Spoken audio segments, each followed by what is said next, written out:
Mga kwento ni Felmo.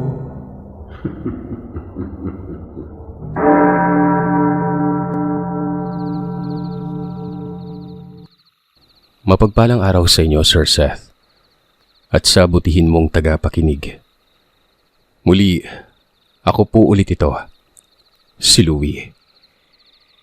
Ang kwentong maibabahagi ko ay mga naging karanasan namin ng bayaw kong si Lazarus.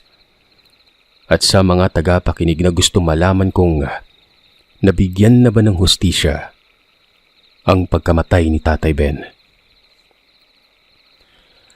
Hanggang ngayon, hindi pa rin. Pero kahit papano ay ramdam na namin ni Zamira na medyo nakabalik na si Lazarus sa normal niyang pamumuhay. Sa tulong na din ng mga kasamahan namin at ng dalawang supling namin ni Zamira. Bago ako magsimula, gusto ko ulit sabihin na wala akong gustong siraan na tao, lugar o kung ano paman sa kwentong ito. Tsaka pala, nasabi pala sa akin ni Zamira na yung mga nagko-comment daw na kung posible bang makilala kami. Oo naman. Sa tapat ng 8th Infantry Division, may karinderya doon na pagmamayari ni Master Sergeant Ferreras. Doon kami madalas kumain ng tanghalian. Sa pagkawala ni Tatay Ben, lahat kami ay nagdalamhati, kabilang na din ang mga taong malalapit sa pamilya nila. Hindi ito matanggap ni Lazarus at walang gabing hindi sila umaalis para balik-balikan ang dating bahay ni Rigor at ng mga kamag-anak nito. Pero kahit anong balik namin ay wala na kaming bakas na makita. Binalot ng kalungkutan at galit si Lazarus at dumating sa punto na paghihiganti na lamang ang nasa isipan nito. At kahit anong sabihin namin sa kanya, hindi na ito nakikinig. Maski kay Zamira. Isang gabi, dumalaw ako sa bahay nila para makita si Zamira. At saktong naabutan ko si Lazarus, napaalis na naman. Tinawag ko ito at tuminto siya at napatingin sa akin ng makalapit ako. Tinanong ko ito, "Tol, pupunta ka na naman sa lugar nila Rigor? Nakailang balik na tayo dun pero wala na talaga sila. Panahon na siguro para itigil muna yung pagpapabalik-balik mo sa lugar na yon." Nabigla na lamang ako at nagulat sa ginawa ni Lazarus nang kinuwelyuhan ako habang nakatingin sa akin. Nang sobrang sama at pinapakita pa nito ang mga mapupulang mga mata niya. Nagwika ito ng, "Huwag kang makialam sa mga ginagawa ko. Kagustuhan ko to. Hindi mo alam kung gaano kasakit mawalan ng ama." Tol, masakit din sa akin na nawala si Tatay Ben. Hindi lang sa akin, pati sa ibang tropa. Kaya sinasamahan ka namin para hindi ka mapahamak. Paano na lang si Zamira kung pati ikaw na nag-iisang kapatid niya mawala din, di ba? Dahil sa kagustuhan mong makapaghiganti. Nanatili itong nakatingin sa akin na masama. Tinulak palayo sa kanya. "Buhay ko to. Kagustuhan ko to. Huwag ka na makialam." Hindi namin namalaya na nasa harap na namin si Zamira. "Kuya, tama na. Itigil mo na yung ginagawa mo. Mamuhay na lang tayo na maayos." Wika ni Zamira nun, habang napapaluha. Naglakad palapit si Lazarus kay Zamira. Tinabig niya ito, dahilan para mapaupo si Zamira sa lupa. Doon ko na hindi napigilan ang sarili ko. Agaran kong sinugod si Lazarus at binigyan ito ng malakas na suntok sa mukha pero tulad ng nasabi ko dati, kasing tigas ng bato ang pagmumukha niya. Nagpang-abot kaming dalawa ni Lazarus at alam ko sa sarili ko na hindi ako mananalo sa mano-mano dahil sa kakaibang lakas niya. Nang biglang dambahin ni Zamira ang kanyang kapatid, dahilan para silang dalawa ang maglaban sa anyo nilang nakakatakot. Hindi din kinaya ni Samira ang lakas ni Lazarus. Isang malakas na sampal ang binigay ni Lazarus kay Samira bago ito tumalikod. Bago pa man ito makaalis ay binunot ko ang baril ko. Nag-warning shot ako at tinutok ko ito kay Lazarus. Humarap ito sa akin at lumapit. Dinikit ang dibdib niya sa hawak kong baril at ang wika ay, "Patayin mo na lang ako para matapos ng nararamdaman kong paghihirap." Napatingin ako sa kanya. Doon ko napansin na lumuluha ito. Sa huli ay hindi namin napigilan ang pag-alis niya. At bago ito tuluyang makaalis, sinabihan ako nito ng, "Tol, kung ano man ang mangyari sa akin, ikaw na yung bahala sa kapatid ko. Huwag mo siyang sasaktan. Kung sa tingin ng ibang tao sa kapatid ko, halimaw.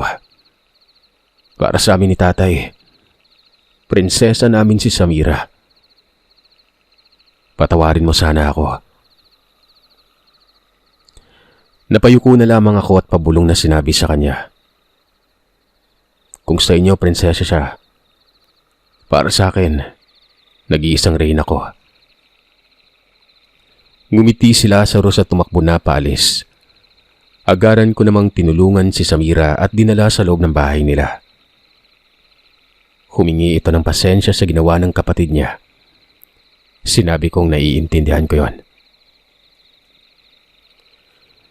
Lumipas pang ilang araw at dahil naka-off duty ako, niyaya ko si Samira na sumama sa akin papuntang Pasay. Nung una, nag-alangan pa ito dahil walang magbabantay sa kuya niya. Kaya ang ginawa ko, ipinagpaalam ko ito sa kuya niya na kaagaran naman itong pagpayag. Mas maganda umano dahil maiiba daw ang lugar na makikita niya at taong makakasalamuha. Dumating ang araw na pagluwas namin. Todo paalala naman si Samira sa kuya niya na pumirmi na muna sa bahay. Tanging pagngiti lamang ang ginawa nito. At para kaming mga asong pinapaalis ni Lazarus at sinabihan na mag-iingat nun. Nang makarating nga kami ng Pasay, pinakilala ko kaagad sa magulang ko si Samira. Sinabi ko kung ano ang pagkatao niya. Pansin ko kaagad ang pagkailang ng iba kong kamag-anak pero nanatiling nakangiti ang mga magulang ko kay Samira noon. "Anak, gusto mo bang maging normal na tao?" Wika ng ama ko kay Samira. Napatingin ito sa akin na nanlalaki ang mga mata at sumagot ng, "May posibilidad po bang maging normal akong tao?" Tumawa ang ama ko at sumagot ng, "Kahit pinanganak ka pang aswang, may posibilidad na maging normal na tao ka. Basta't maniwala ka sa Panginoon na may likha ng lahat." Napahawak sa braso ko si Samira. Bahagyang napapaluha abang nagsasabi ng, "May paraan pala para maging normal ako. Gusto ko maging normal na tao para hindi ako katakutan na magiging anak natin." Napanganga ako sa sinabi ni Samira. Agaran kong pinitik ang noon ito at nagwika ng, "Tumigil ka nga. Tapusin mo muna yung pag-aaral mo. Sa susunod na yung mga magiging anak-anak na yan." Ramdam ko sa sarili ko na namumula ang mukha ko. Agad akong tumingin sa ama ko at tinanong siya ng, "Pwede ba yun? Sino may kakayahan na gumawa nun?" Hinawakan ako nito sa balikat at sinabing, "Kay Mang Edo ka pumunta. Kaya niyang pagalingin yung nobya mo, di ba?"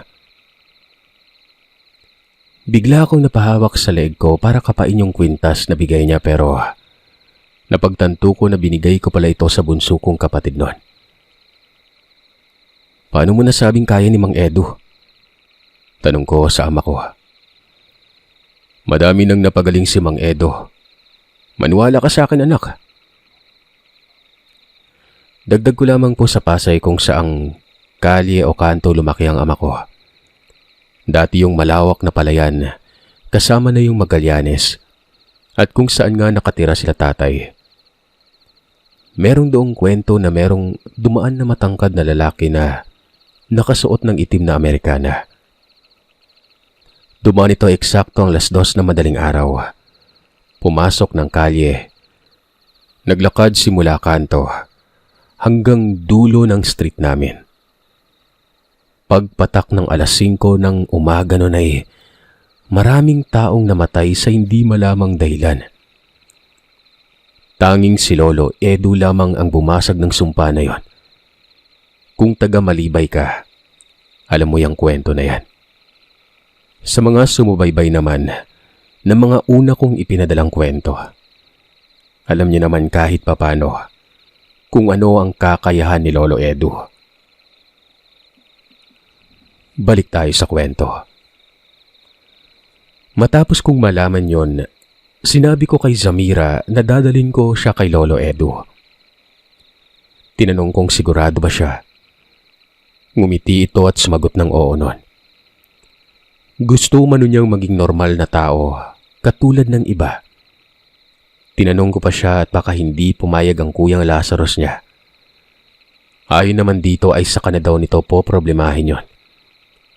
Yun ay kapag nalaman na ng kuya niya. Napakamot na lamang ako sa ulo. Kinabukasan, pinasyal ko si Samira sa mall.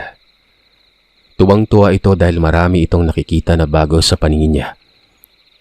At isa lang masasabi ko. Hindi ko maipinta ang kasiyahan niya na parang ayaw ko nang matapos sa mga oras na yon.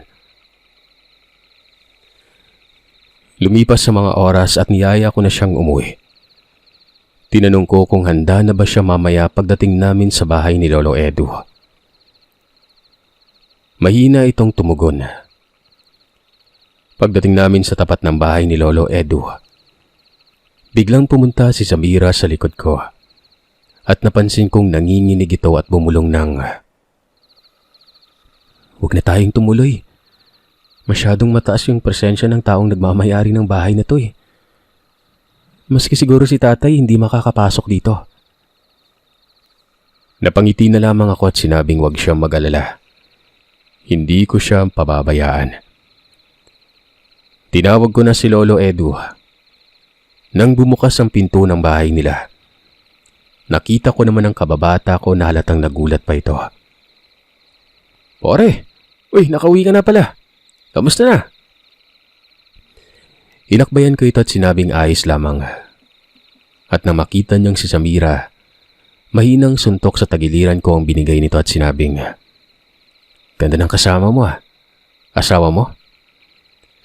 Bahagya ko namang hinigpitan ng bagakbay sa kababata ko at bumulong ng, "Hindi pa, pero malapit na." Sabay ngiti ko dito. Tinanong ko naman kung nasa bahay ba si Lolo Edu. Tumango naman ito. Nasa altar umano at nag-aayos ng mga prutas na binigay ng mga taong nagpagamot. Pinapasok kami pero ayaw pumasok ni Zamira. Halatang takot na takot. Sinabihan ko na lamang ang kaibigan ko na tawagin si Lolo Edu na agad naman na ginawa ng kababata ko. At nang lumabas ng pinto si Lolo Edu, agad akong nagmano pero nakatuon ang paningin niya kay Zamira. "Louie, alam mo ba kung ano ang kasama mo?" "Oo, Lolo Edu. Alam ko. At hindi po siya tulad ng iniisip niyo." "Hindi ko naman hinuhusga ng kasama mo. Hala, papasok na." "Pumasok ka na, Neng. Binaba ko na yung puder ko." Dagdag pa ni Lolo Edu. Nang makapasok ng loob ng bahay, pinaupo kami. "Neng, sigurado ka ba sa desisyon mong maalis yung sumpa sa katawan mo?" Agarang wika ni Lolo Edu na parang alam na niya kung bakit kami naroroon. At sa nanginginig na boses ni Zamira, tumango ito. "Kaya kong alisin ang sumpang kinagisnan mo pero ang tanong ko kakayanin mo ba ang proseso?" Napatingin ako kay Zamira na hindi makatingin ng diretso sa may matanda. Kakayanin ko po. Sagot niya. Napangiti naman ng matanda at may kinuha ito sa altar na parang tubig. Nilagay sa braso. Binigay kay Samira. Inumin mo yan. Makakaramdam ka ng init sa katawan. Makakaramdam ka rin ng pagsusuka. Pag nangyari yon, isuka mo ang dapat isuka.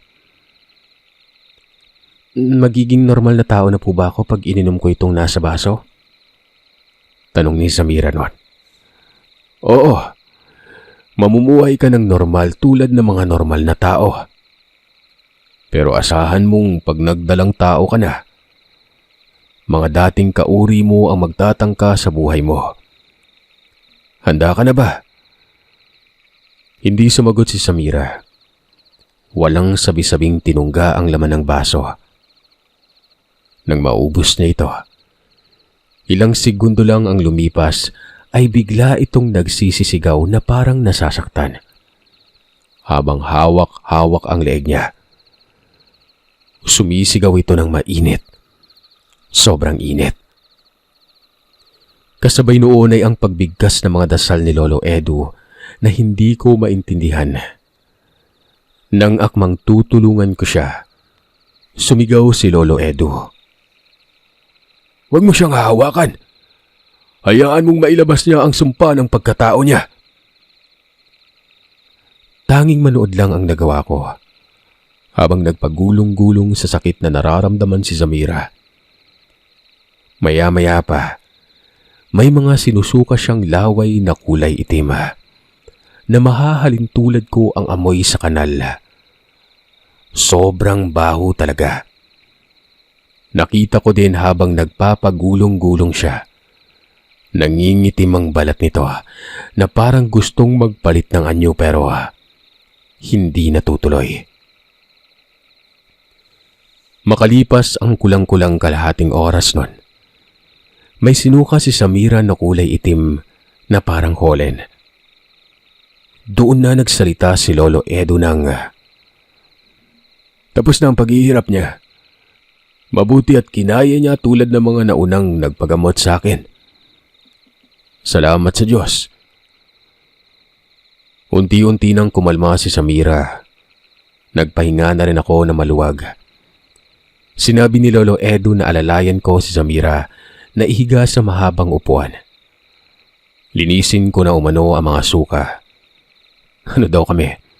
Siniswerte. Kung siya pa daw yung maglilinis. Napatawa na lamang ako sa mga sinabi niya. Bukas pa magigising si Samira. Dagdag ni Lolo Edu. Kaya doon na rin ako magpahinga sa kanila. Kinabukasan ng magising ako ay napansin kong wala si Samira sa upuan. Agad akong napabangon para hanapin ito nang may marinig akong nagtatawanan na nagmumula sa kusina. Nung pumunta ako, nakita kong nakaupo si Samira. Halatang nanghihina pa rin. At nang makita naman ako ni Lolo Edu ay sinabihan akong umupo at sumabay na sa pagkain ng agahan. Bago magsimulang kumain, may inabot ulit si Lolo Edu na isang basong may laman na tubig. Pinapainom kay Samira. Subukan mong inumin yan, Neng. Agad namang ininom ni Samira nang bigla nitong ibuga ang iniinom niya. At nagwika ng, ano to? Ang pangit ng lasa. Tumawa si Lolo Edu at sinabihan ako na ako naman daw ang uminom nun. Kinuha ko ang baso at ininom ang laman. Nabuga ko rin ito at napasabing, Loh, ang alat! Doon na nagtawanan ng mga kasama namin sa pagkainan. Inabot ni Lolo Edu ang isang platitong may laman na asin kay Samira.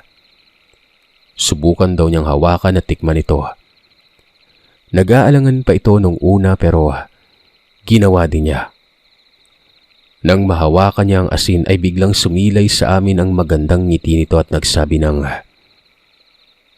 hindi na ako naiirita. Sinabi ni Lolo na tikman niya at ginawa naman ni Samira. Sinabi nitong pangit ang lasa. Ngumiti si Lolo at sinabing ang lasang yan ay maalat ngayon. Makakakain na ito ng normal na pagkain ng tao. Normal na tao? Totoong normal na ako. Mga katagang sinasabi ni Samira habang umiiyak sa saya nun. Todo ang pasasalamat namin kay Lolo Edu at bago kami umalis ay kinausap ako ni Lolo ng kamilang dalawa. Louie, apo. Kilala na kita mula pagkabata mo. Ikaw lamang ang nagka-interes sa mga ginagawa ko. May huling kahilingan sana ako sa iyo. Lolo naman, para namang namamaalam ka naman sa sinasabi mo eh. Ano yun, Lo? Kahit ano basta kaya ko. Napabuntong hininga ito at nagwika ng, gusto kong ikaw ang magmana ng kakayahan ko. Alam mo naman na sa mga anak ko at mga apo ay walang gustong sumunod sa yapak ko. Kaya kung maaari, ikaw ang gusto at napili kong magmana nito. Sa mga nakikinig, gusto ko lang sabihin na wala akong kakayahang manggamot ng isang taong may karamdaman. Pero tulad po ng iniisip nyo, ako ang sumalo ng kakayahan ni Lolo Edu. Hindi ko nababanggitin kung paano ito napasa sa akin. Masasabi kong isa ito sa mga gamit niya na may kulay pula sa gitna. At ang kakayahan nito ay hindi ka mababasa ng ulan o matangay ng malakas na hagupit ng hangin. Napakagaan sa katawan. Nang matapos ang bakasyon namin ay bumalik na kami ng Samar. Araw-araw, bago ako bumalik ng duty ay kinakausap ko si Lazarus at sinabi ang mga nangyari sa Pasay. Nagulat ito na normal na tao na si Samira. At para mapatunayang normal na ito, pagsapit ng gabi, inabot ni Lazarus kay Samira ang isang bote na may kulay itim na likido sa loob nun. Iyon numano ang tumutulong sa kanila para mabilis ang pagpapalit anyo pero pagbukas na pagkabukas pa lamang ng bote na yon, binato ni Samira ito kay Lazarus habang sumisigaw at nakatakip ang ilong. Ang baho, kuya. Masuka-suka pa ito. Biglang lumapit si Lazarus kay Samira. Niyakap ito. Salamat sa may likha ng lahat. Makakapamuhay ka na ng normal.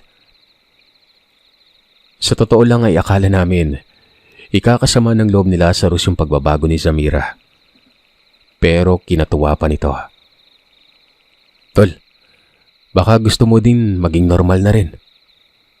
Ngumiti lamang ito at nagwika ng, ayos na ako sa ganitong pagkatao ko. Tumahimik na lamang ako. Lumipas sa mga taon at nakapagtapos si Samira sa kursong kinuha niya. Naging maestra. Nagtuturo ito dito lang din sa Katbalogan.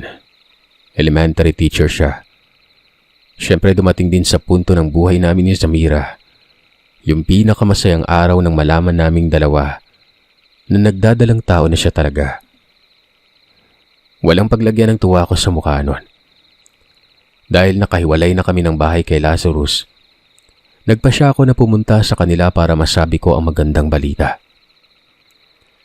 Nang makarating nga ako ay nakita ko itong kasalukuyang nagsisibak ng kahoy. O napadalaw ka? Anong meron? Ngumiti naman ako at lumapit dito at binulungan na, Tol, magiging tito ka na. Napaatras si Lazarus at nanlalaki ang mga mata. Ako? Magiging tito? Ibig sabihin magkakaanak na kayo ni Samira. Tumango lamang ako habang nakangiti. Nagsisisigaw si Lazarus habang nagtatatalon. Sigaw ito ng sigaw. Naglabasan ng mga kamag-anak niya at naglapitan ng mga pinsan niya. Kita sa kanilang saya, pero sinaway ito ng isa niyang tiyahin na itatago ko na lamang sa palayaw niyang bebeng. Hoy Lazarus, huwag ka magsisisigaw dyan. Mamaya marinig ka pa ng iba dyan pag interesan pa yung pamangkin mo. Subukan lang nilang galawin ng kapatid ko at ang magiging pamangkin ko. Papasundo ko agad sila kay kamatayan. Nagtawa na naman ang mga magpipinsan nun. Dumalaw ka sa bahay para makita mo naman si Zamira. Wika ko. Tumango lamang ito at agad din akong nagpaalam. Lumipas ang 5 buwan.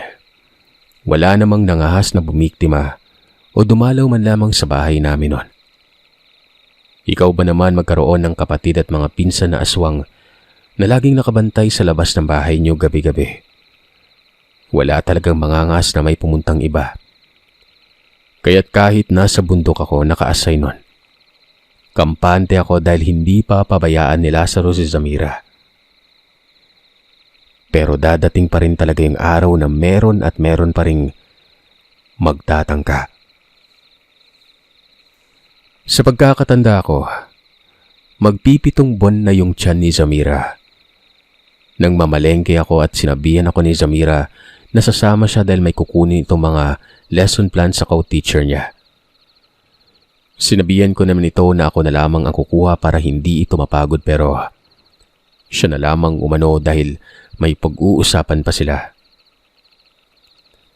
Sumakay kami ng tricycle pabayan at inuna namin kitain yung co-teacher niya. Nang makapag-usap at mabigay yung mga dapat ibigay, nagpaalam na kami. Sabi ko hihintayin niya na lamang ako sa labasan ng palengke. Pero sasama daw siya para daw pipili ng mga preskong isda at bagong gulay.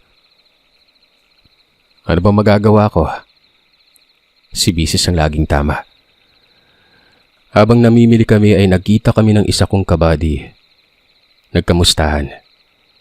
Si Zamira ay nagpaalam na pupunta sa bilihan ng isda.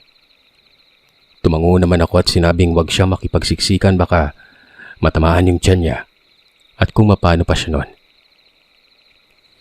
Kita ko naman ito habang kausap ko yung body ko. May napansin lamang ako na isang babae. Hindi pa naman katandaan. Sabihin na lamang natin nasa mahigit 40 anyos na ito. Napansin kong sunod dito ng sunod kay Zamira. Ginigit-git niya ito. Nakita ko namang kinausap ito ni Zamira at nakita ko ring nagtawanan sila. Hinawakan ng babae yung tiyan na parang hinihimas. Nang magpaalam na ang kabady ko ay lumapit na ako kay Zamira. Tinanong ko agad ito kung nakapamili na. Napalingon naman sa akin ng babae at napayuko nun. At agaran itong nagpaalam. Tinanong ko si Zamira kung kakilala niya ang babae. Hindi umano. Pero sinabi umano ng babae na dating estudyante niya yung anak nito. Sinabi lang itong pangalan. Sinabihan ko si Zamira na naniwala ka naman. Mamaya'y kawatan yun at binubudol ka lang. At higit sa lahat, mamaya, aswang yun, di ba? Sumagot naman ito nang hindi naman siguro gawa ng yung pangalan na sinabi ng babae ay naalala niyang naging estudyante niya nga. Nang matapos makapamili, umuwi din agad kami. Pagdating ng bahay ay bigla na lang sumakit ang tiyan ni Zamira. Sinabihan ko pa ito na magbawas. Baka kung ano lang ang nakain. Pero hindi naman umano siya nadudumi nun. Agad ko namang tinawagan ng pinsan kong nurse na naka-duty lang din sa bayan. Sinabihan ko itong dumaan ng bahay pag-uwi niya. At ganun ngang nangyari. Pagdating ng pinsan kong si Jamjam, chinek up niya kaagad si Zamira. Sabi nito, baka umano napagod lamang o natadtad kaya nanakit yung tiyan kaya pagkatapos maghapunan ay agad din kaming nagpahinga. Nasa kasarapan na kami ng tulog. Nang magising na lamang ako sa kalampagan sa may bubungan. Na parang may nag-aaway nun. Agad kong kinuha ang baril ko at lumabas ng bahay. Nang makita ko si Lazarus at ang 3 pa nitong pinsan na hawak-hawak ang isang malaking aso nun. Tol, anong nangyari? Tanong ko. Inaaswang na kayo. Tulog na tulog pa rin kayo. Buti na lang napaaga kami ng dating dito. Ayon kay Lazarus, Habang nakamasid ang tatlo nitong pinsan sa hindi kalayuan, si Lazarus ay nasa taas ng bubungan nun, nakabantay. Nakita niya itong isang babae na paikot-ikot sa bahay. Sinitsitan niya ito at tinanong kung anong pakay. Nang walang ano-ano'y tumalon itong babae sa may bubungan. Sinabihan si Lazarus na, "Ako ang nauna dyan. Umalis ka dito." Bigla na lamang nag-anyong aso ang babaeng yon. Tanging pagtingin lamang ang ginawa ni Lazarus. "Mukhang gutom na gutom ka na. Hindi ko naman aagawin yung pagkain mo eh. Yun eh kung mapapatay mo ako." Dali-daling pinagkakalmot at kagat ni Lazarus ang asong yon. "Walang hiya ka. Ang malas-malas mo naman. Kapatid ko pa yung napili mong biktimahin." Akmang tatakbo pa ito nang salubungin ito ng tatlong pinsan niya at hinawakan nun. Yan yung kwento ni Lazarus. Habang tulog kami at yung tagpong yun na ang inabutan ko. Sa totoo lang, hindi ko napigilang tumawa sa mga nangyari. Inutusan ni Lazarus ang aso na bumalik sa orihinal nitong anyo. At nang bumalik nga, nakilala ko kaagad ito. Ito yung babaeng nakausap ni Samira sa may palengke nun. "Pasalamat ka. Hindi ako yung nakahuli sa'yo kundi tad-tad na ng balay ang katawan mo." Wika ako dito. Inutusan ni Lazarus na dalhin ang babae sa sityo nila at nanatili naman si Lazarus sa bahay na nakamasid nun. Simula noon ay hindi ko na ulit nakita ang babaeng yon. Kung anumang nangyari sa kanya sa sityo nila Lazarus, sumalangit nawa na lang.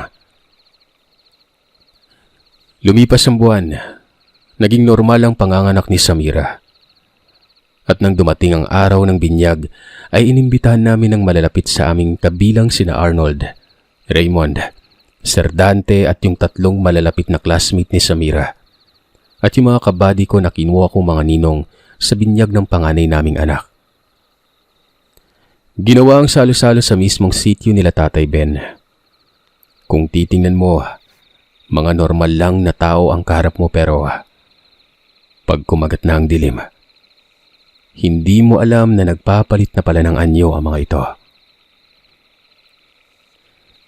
Isa lang masasabi ko sa naiwang pamilya ni Tatay Ben. Meron silang palabra de honor. Habang nagaganap ang kasiyahan ay nagkaharap si Lazarus at Sir Dante sa inuman.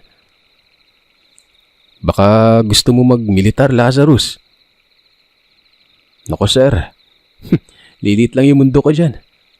Sagot naman ito. Napatawa naman si Sir Dante at nagwika ng, "Hindi lilit ang mundo mo dito. Mas lalawak pa ka mo.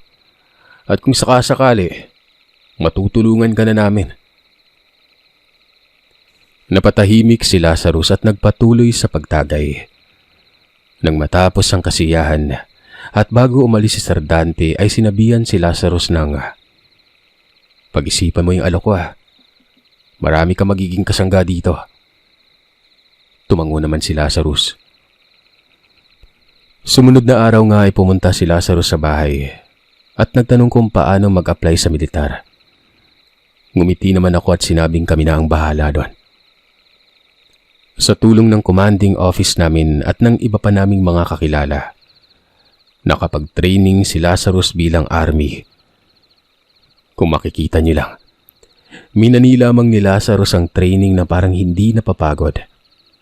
Mapapanganga ka na lang talaga. Nang makagraduate ito, agad itong hinatak ni Sir Dante para maging ranger. At ganun nga ang nangyari. Natapos niya rin ang ranger training na sobrang hirap. Hindi lahat ng army ay may kakayahang maging ranger. At nang maging ranger si Lazarus, doon na din lumawak ang kaalaman. Lalong-lalo na sa mga lugar. Karamihan sa mga sundalo may mga karanasan tungkol sa aswang. Meron lang talagang hindi pinalad mabuhay. Yung iba na baliw, Yung iba naman ay nagpaawol na lang. Ikaw ba naman ay makaharap ng halimaw na hindi tinatabla ng bala? Pero karamihan ay hindi ito binabahagi. Nanatili lamang itong parte ng buhay nila. Lumipas ang panahon, kahit anong paghahanap namin sa kuta nila Rigor, hindi namin sila nakita. Hanggang naibahagi ko nga ang kwentong 12 bolitas na na-ere sa channel ni Sir Seth. Sa uling parte ng kwento ay merong nag-email sa akin kung hindi ako nagkakamali. Listener din ito sa channel niya. Sa pagkakaalala ko ay Roshen ang pangalan nito. Nagpalitan kami ng mensahe. Itong si Roshen ay isang medium. May kakayahan itong maglakbay sa panaginip. Siyempre nung una ay hindi ako naniniwala. Paano maglalakbay sa panaginip, diba? Pero sa huli ay sa Facebook na kami nagkakausap. Pinakita ko ang litrato ko sa kanya. At simula nga noon ay may isang babae nang nagpapakita sa panaginip ko. Hanggang sa mapagtanto kong siya yon. At itong taong to ang nag-lead sa amin pabaybay Leyte. Sinabi ko ito kay Lazarus. Sinabi nito na sige. Wala namang masama kung susubukan namin. Sumakto naman na magbabakasyon na kami at yun ang gagamitin naming oras para makapunta ng baybay. Sinabi ko ito kay Zamira. Nung una ay nag-aalangan ito pero nakumbinsi din sa huli. Hindi naman pumayag si Arnold at Raymond na hindi sasama nun. Ganon din ang tatlong pinsa ni Lazarus. Kaya bandang huli, 7 kaming lumuwas pa Santa Rosario baybay. Pagdating doon, agad kaming naghanap ng pwede naming matutuluyan pang samantala. Pero sa kasamaang palad ay walang nagpaparentang bahay sa lugar na napuntahan namin noon. Sa pagpapatuloy ng paglalakad namin ay meron kaming nadaan ng isang bahay na may nagkukumpulan ng mga tao. Kawawa naman si Mare. Nawawala yung anak niyang bunso. Pang-4 na bata na yung nawawala sa baryo natin . Kagagawa na naman siguro yan ang komunidad sa taas ng bundok. Mga ganong bulong-bulungan ang mga naririnig namin. Nang magwika si Lazarus ng, Tol, nakikita ko yung mga bakas ng mga aswang dito. Panigurado, ito yung lugar na hinahanap natin. Uso din paling aswang dito, no? Pabiro kong sagot dito, habang nakangiti nun. Hindi na lamang ako pinansin ni Lazarus at nagpatuloy lamang sa paglalakad. May nakita kaming maliit na tindahan at doon muna kami nagpahinga para makapagtanong-tanong na rin. Nang tanungin ko ang tendera, Nang, meron ba ditong pwedeng marentahan ng bahay kahit ilang araw lang? Tumingin naman sa akin ang naturang matandang babae na tiningnan ako mula ulo hanggang paa at sumagot ito ng, Mga dayo kayo. Anong pakay niya sa lugar na ito? Kung naghahanap kayo ng bahay na matutuluyan, wala kayong makikita sa baryo na ito. At kung ako sa inyo'y umalis na kayo sa lugar gawa ng delikado siya. Nagpigil ito sa pagsasalita. Pinigilan ito ng isang matandang lalaki. Wala kayong marerentahan dito. At tumalikod na. Nagkatinginan naman kaming 7 at nagsenyasan na umalis na. Sa kakauyan na lang tayo magpahinga ngayon. Bukas maghahanap ulit kami ni Lazarus sa kabilang baryo ng bahay. Wika ko sa kanila. Sumang-ayon naman ang mga ito. Sanay namang matulog kahit saan. Kaya fight na kami noon. Nang makarating na kami sa paanan ng bundok, agad namang nag-ayos na mga gamit ang mga kasamahan ko. Tol, wala tayong nabiling pagkain para sa tanghalian . Kaya na nila Lazarus yan. Sila na maghahanap. Sagot ko. Pero ayon kay Lazarus ay delikadong magpaikot-ikot dahil hindi nila sa ulo ang lugar. Kaya't sa huli, ako at si Lazarus na lamang ang bumalik sa baryo para mamili na makakain. Nang makabalik kami sa baryo para mamili, halatang umiiwas na sa amin ang karamihan ng mga taong nakakasalubong namin. Hindi ko alam kung natatakot sa suot kong puro itim. Nagmukha na ata akong kidnapper. O kay Lazarus na nagmukha ng rebelde sa suot niyang uniforme. Nagpatuloy na lamang kami hanggang sa makapamili kami. Habang naglalakad pabalik, merong napansin si Lazarus sa daang binabagtas namin. Tol, may naaamoy akong aswang na dumaan dito. Tol, tayo lang yung dumaan dito ah. Malamang baka ikaw yung aswang na yon. Pang-aasar na sagot ko. Normal. Meron talaga eh. O nabilisan na natin. Baka harangin pa tayo dito ng aswang. Nang walang ano-ano'y bigla akong hilain ni Lazarus. Sumenyas na wag maingay. Tinuro niya ang isang binatilyo na sakal-sakal ng isang lalaki. Hinagis ito sa kasama pa nitong lalaki na may katabing sako. Tol, mga aswang yan. Maya-maya pa, naririnig namin ang sinasabi na lalaki na iaalay nila ang binatilyo at ang bata o manong nasa sako. Doon ko lang napag-isip-isip na hindi kaya yun yung batang hinahanap ng nasa baryo pa kami. Biglang umakyat sa puno si Lazarus. Hinanda ko na din ang armas ko. Nang makita kong hahampasin ng buntot ng pagi ng binata ang nilalang na nasa harap niya. Pero mabilis na naapakan ng kamay nito. Maya-maya pa'y naririnig kong parang umiiyak ang binatilyo. At nang akmang tatayo na ang lalaking nasa harapan niya, doon ko lang napansin na itsurang impakto na ito. Hindi na ako nagdalawang isip na barilin ang dalawang nilalang na kaagaran namang bumagsak sa lupa. Tol, bakit mo tinuluyan? Baka makatunog yung iba, sabi ni Lazarus. Sumagot naman ako ng, kaysa yung dalawang bata ay mapahamak.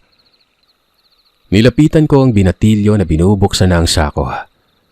At doon ay tumambad sa amin ang isang batang babae. Sinabihan ko ang binata na umuwi na dahil delikado na sa lugar na yon.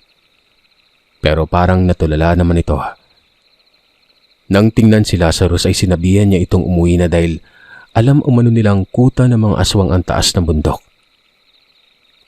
Agad namang pinasa ng binata ang batang babae at nagpasalamat bago umalis nun. Lazarus, paano mo nalaman na kuta ng mga aswang yung taas ng bundok? Tanong ko. Sabi-sabi sa baryo kanina eh. Hindi ka ba nakikinig? Pabarang sagot nito. Tumangu-tangu naman ako at naglakad na kung nasaan ang mga kasama namin. Nang makarating kami, tinanong ako ni Arnold at Raymond kung narinig ba namin yung putok ng baril. Tumangu ako at sinabing sa akin nang galing yon. Dahil may nakainkwentro kaming dalawang nilalang. At nang marinig nila yon ay halatang naalerto naman sila. Kinagabihan, naubusan kami ng tubig na may inom. At kung minalas-malas ay wala din kaming nakitang bukal na malapit kaya nagpa siya akong maghanap ng pwedeng mahinga ng tubig sa baryo. Bago ako umalis ay nagpresenta si Lazarus na sumama para kung sakasakaling merong hindi magandang mangyari. Dalawa kaming magkasama nun. Bago kami makababa ng baryo, may tinuro si Lazarus na isang bahay na nakabukas pa ang ilaw sa loob nito. Subukan ko umanong manghingi. Pero bago pa man kami makalapit doon, huminto si Lazarus. Sinabihan ako nito na ako na lamang ang pumunta at manghingi nun. Tinanong ko naman ito kung bakit. Bahay ng albularyo yan, tol. Dito na lang ako. Lumapit ako sa bahay at kumatok. Narinig ko naman na nagtatanong yung nasa loob kung sino ang nakatok pero nagpatuloy ako at hindi sumagot. Maya-maya pa'y bumukas ang pintuan at nakita ko ang isang matandang lalaki. Magandang gabi po. Pwede po bang makahingi ng maiinom? Dayo ka dito, no? Pagkasabi ng matandang lalaki ay biglang sumilip ang isang binatilyo. Ito yung binatilyong kamuntikan ng makuha ng mga aswang. Nakita ko naman na parang may sinabi ang binata sa matandang lalaking yon. Pasok ka dito, iyo, para mabigyan kita ng maiinom. Ngumiti naman ako at sumagot ng, "Huwag na po, meron po akong kasama." Ganun ba? Papuntahin mo dito ng 2 kayong mabigyan ko. Sumenyas ako kay Lazarus na lumapit nun. Medyo nagulat naman ang matanda na makita si Lazarus. Papapasukin ko siya pag nalagpasan niya lahat ng pangontrang nakatanim dito. Wika ng matanda. Nakita ko naman na napangisi si Bayaw at dahan-dahang naglakad papasok nang walang iniindang sakit. Nang nasa tapat na ng pintuan si Lazarus, doon na kami pinatuloy ng matanda. Nagpakilala ito sa pangalang Gaspar. Ang binatilyo ay itago ko na lamang sa pangalang JJ. Pinaupo kami at binigyan ng maiinom. Doon ito nagtanong kung anong ginagawa namin sa lugar. Si Lazarus naman ang nagpaliwanag kung anong pakay namin. At ayon kay Mang Gaspar, na totoong merong maliit na komunidad sa taas na parte ng bundok na ginagawang kuta ng mga aswang. Dayo lamang ang mga yan. Bigla na lang sumulpot. Kaya simula noon ay wala nang napanik sa parting yun eh. Kung mayroon man, asaan mong hindi na makakabalik pa? Tinanong kami nito kung ano ang balak naming gawin. Kung sila mismo ang hinahanap namin. Tumingin naman ng seryoso si Lazarus kay Mang Gaspar at sumagot ng, "Hindi ko pa alam ang gagawin namin pero kung maaari, uubusin ko sila. Magaganap ang lahat sa unang kabilugan ng buwan ng taon." Mang Gaspar, huwag na sana kayong makialam. Ayaw naming may madamay na ibang tao. Wika ko sa matanda nun. Napaglipas ng araw ay doon pinag-aralan ng 3 pinsan ni Lazarus ang lugar. Ganon din ang ginawa nila Arnold at Raymond. Hanggang dumating ang gabing hinihintay namin. Ayon sa plano namin, mauuna kaming 2 ni Lazarus sa taas ng bundok. Susunod na lamang sila sa huling putok ng baril na maririnig nila. Bago umalis ay isang dasal ang inalay namin sa Panginoon na may likha sa lahat para sa proteksyon namin noon. Malayo pa lang, rinig na namin ang ingay na nagmumula sa tuktok ng kabundukan. Sinabihan naman ako ni Lazarus na magmatsyag na maigi dahil nasa tabi-tabi lang ang mga kalaban noon. Nang marating namin ang pinaka-entradang pasukan ay doon ko nakita ang mangilan-ngilan na kubo at mga nilalang na nagsasaya. Nanlaki naman ang mga mata ni Lazarus at hindi na nito napigilan ang sarili. "Tol, kung may mangyaring hindi maganda sa akin, ikaw na yung bahala kay Samira." Alam kong naging padalos-dalos ang kilos ni Lazarus at hindi ko na ito napigilan. Agad itong tumakbo pasugod. "Rigor! Sa wakas, nagkita din tayo. Mapaghihiganti ko na yung tatay ko." Halatang nagulat ang lahat sa pagsigaw na ginawa niya. Pero nang akmang palapit na siya, hinarang ito ng mga naglalakihang nilalang. Agaran siyang sinugod. Wala na akong nagawa kundi lumabas at tulungan si Lazarus noon. Hindi na ako nagdalawang isip na pagbabarilin ng mga nilalang na nasa harapan namin. Merong natutumba pero hindi natitigil ang pagsugod ng mga ito. "Bata, kahit mapatay mo ako, hinding-hindi mo na mapaghihiganti ang ama mo." Napakalaking tao ang nagsasalita noon na puro balahibo ang katawan. Naisip ko na yun siguro si Rigor. Anong ibig mong sabihin, Rigor? Malalaman mo lang pag napaslang mo na ako. Pero mukhang malabong mangyari yon. Nagsimula na ring masunog ang ilang mga kubo. Nang walang ano-ano ay biglang may bumagsak sa likuran ko. Akmang susugurin ako ng nilalang na ito pero sa biglang sumulpot si Mang Gaspar at ang apo nitong binatilyo. Tutulungan namin kayo. Sa huling putok ng baril, doon na lumitaw ang 3 pinsan ni Lazarus na agarang tumulong sa pakikipaglaban at napansin ko na lamang na pinagtutulungan ng 5 nilalang si Lazarus. Napatakbo ako para bigyan ito ng tulong ng walang ano-ano'y. Sunod-sunod na putok na ng baril ang bumalot sa lugar. Nakita kong palapit si Arnold at Raymond para tulungan din ang maglolo. Nagbagsakan ng 5 nilalang nakaharap namin. Nang patingin naman ako ng balik kay Lazarus, puro sugat na ito at sakal-sakal na ni Rigor. Panahon na para sumunod ka sa amo mo, bata. Mauuna ka muna, Rigor. Hayop ka. Tugon ni Lazarus. Mabilis ang sinaksak ang dibdib ng nilalang. Napaluhod ito sa lupa. Pero tumatawa lamang si Rigor habang nakaluhod at nakayuko. Hindi ako ang direktang pumatay sa ama mo, kundi ang ina ng ama ko na unang namuno sa angkan namin. Pero hindi mo na ito makikita, Lazarus.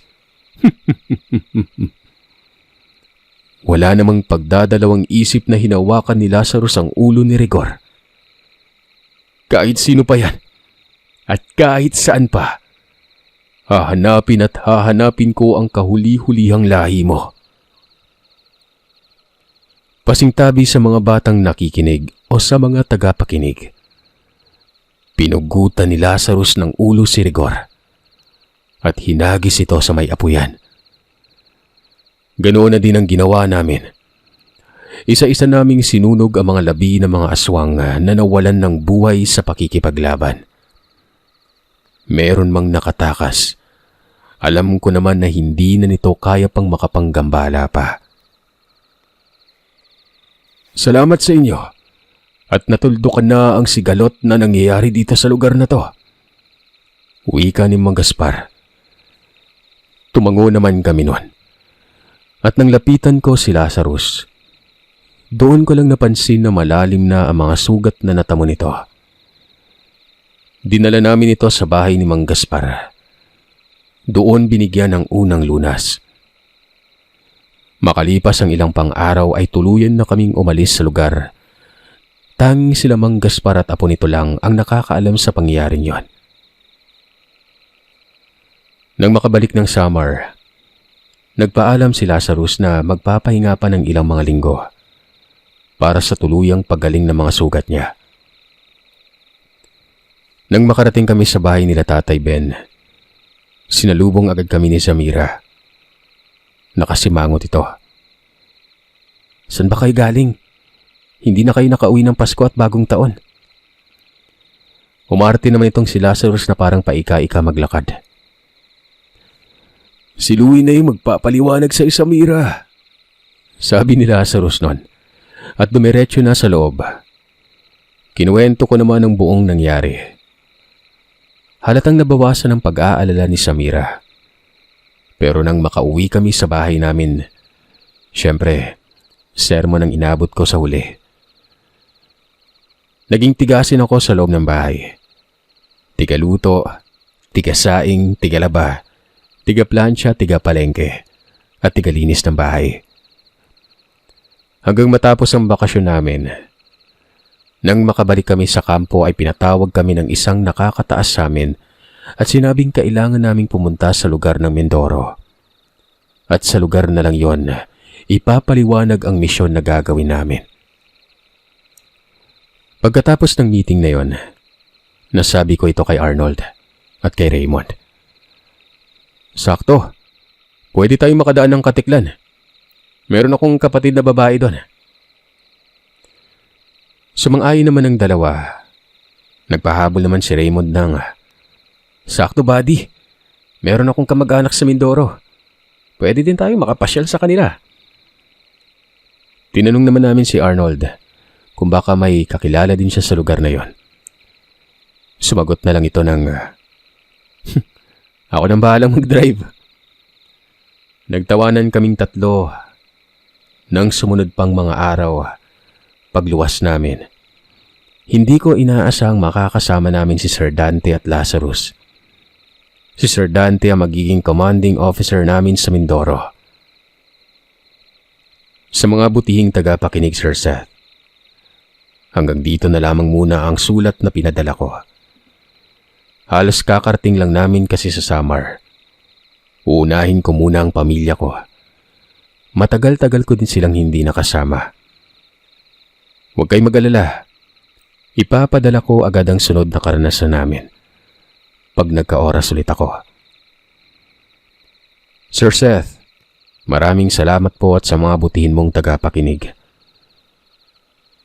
Siya nga pala, sa susunod, kung may oras at panahon kayo, inaanyayahan ka namin na makita ng personal ni Lazarus, Zamira, at ng iba pa. Maraming salamat po.